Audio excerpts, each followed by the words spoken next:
কোনোদিন যদি নিরামিষ থাকে তাহলে এইরকম একটা থালি পেলে আর কিচ্ছু দরকার লাগে না। নিরামিষ আলুর দম, সঙ্গে পরোটা আর রসবড়া, কি দারুণ ব্যাপার না? চলো আলুর দমটা কেমন করে বানালাম সেটা তোমাদের দেখাই। আচ্ছা, এই পরোটাটা কিন্তু তেলের নয়, ঘিয়ের পরোটা। তাহলে কিরকম জমবে বলো তো। শীতকাল মানেই ছোট ছোট আলুর দম। উফ, ছোট ছোট আলু দিয়ে না এই আলুর দম জিনিসটা দারুণ লাগে। আর নিরামিষের দিনে তো এইসব আলুর কথা খুব মনে পড়ে।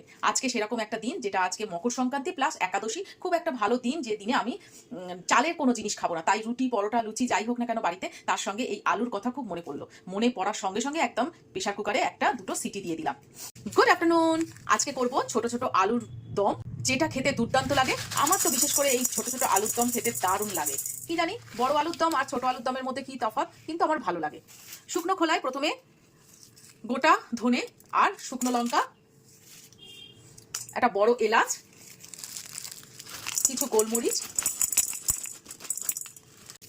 পোস্ত, মৌরি আর জিরে, সবকিছু একটু ভেজে নেবো শুকনো খোলায়। শুকনো খোলায় সবকিছু সুন্দর করে ভাজা হয়ে গেছে। এবার এটাকে প্রথমেই গুঁড়ো করে রেখে দেবো। এবার কড়াইতে তেল গরম করতে দিয়ে কিছু দারুচিনি ফোড়ন দিয়ে, আর সঙ্গে একটু হিং ফোড়ন দেবো, বেশি নয়। সঙ্গে একটা শুকনো লঙ্কাও ফোড়ন দিলাম। এবার এটা সুন্দর করে একটু ভেজে নেবো। এইবার এই তেলের মধ্যে একটু হলুদ দিয়ে দেবো, আর দিয়ে দেবো নুন। আলুগুলোকে ভাজতে দিয়ে দেবো সুন্দর করে।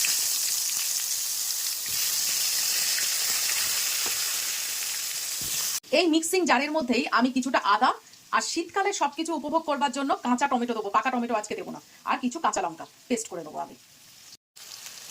আলু আমার সুন্দর করে ভাজা হয়ে গেছে। এর মধ্যে এই পেস্টটাকে দিয়ে দেবো এবং ভালো করে কষবো। মশলা আমার সুন্দর করে কষানো হয়ে গেছে। এইবারে আমি একটু ফ্যাটানো দই দিয়ে দেবো। এর মধ্যে সঙ্গে দিয়ে দেবো কিছুটা চিনি কালারের জন্য। এইবার দিয়ে দেবো একটু কাশ্মীরি গুঁড়ো লঙ্কা। মশলা থেকে তেল ছেড়ে দিয়েছে। এইবারে কিছু কাঁচা লঙ্কা দিয়ে দেবো। নিরামিষ আলুর দম বা নিরামিষ তরকারি একটু ঝাল ঝাল না হলে না খেতে ভালো লাগে না। আর এমনিতেই তো আমার ভিডিওগুলো দেখে বুঝতেই পারো যে আমি কতটা ঝাল খেতে ভালোবাসি, এবং আমার বাড়ির লোকও সবাই ঝাল খেতে প্রচন্ড পছন্দ করে। দেখো কি সুন্দর কালার এসছে। ঢাকা দিয়ে দেবো। আলুর দম তো হয়ে যাচ্ছে। এইবারে তার সঙ্গে লুচি, পরোটা বা রুটি কিছু তো করতে হবে। তাই জন্য ময়দাটা একদম সুন্দর করে মেখে নেবো আগে। আলুর দম আমার হয়ে এসছে। এর মধ্যে আমি সেই প্রথমে ভাজা মশলাটা দিয়ে দেবো। এই আলুর দমের একটা সুন্দর গন্ধ আর টেস্টটা পুরো পাল্টে যাবে। এই মশলাটাই কিন্তু আসল। একটু টেস্ট করে দেখলাম, নিজেকে নিজে ভাবছি এটা কি আমি বানিয়েছি, এত সুন্দর বানাতে পারি। সত্যি অপূর্ব খেতে হয়েছে জানো তো। এর মধ্যে দিয়ে দেবো রোস্টেড কাসুরি মেথি। এবার দিয়ে দেবো ধনিয়া পাতা। শীতকালের সবকিছু দিয়ে হচ্ছে যখন, ধনে পাতা কি বাদ যায়? এটা তো দিতেই হবে। শীতকালের আলু, শীতকালের কাঁচা টমেটো আর শীতকালের ধনে পাতা। কি কালার হয়েছে আর কি সুন্দর দেখতে, কি বলবো আর তোমাদের। আর একদম শেষে দিয়ে দেবো সামান্য একটু ঘি। কি করেছিস অন্তরা, তুই কি করেছিস।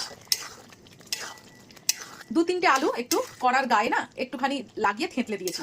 তাতে গ্রেভিটা বেশ ঘন হবে আর খেতেও ভালো লাগবে। ব্যাস, আমার আলুর দম খতম। এই যে আমার ডিশ সাজানো হয়ে গেছে। আলুর দম, ঘিয়ের পরোটা আর রসবড়া।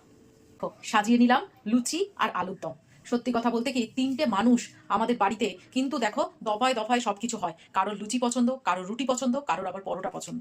যাক, একটা দিকে শান্তি যে আলুর দমটা সবাই পছন্দ করে। এই একটা তরকারি করে আমি রুটি, পরোটা, লুচির সঙ্গে চালিয়ে দিতে পারবো। তো আজকের লাঞ্চটা আমার কেমন লাগলো অবশ্যই জানিও। কালকে আবার একটা নতুন রান্না নিয়ে তোমাদের সামনে আসবো। তো আজকের মতো টাটা।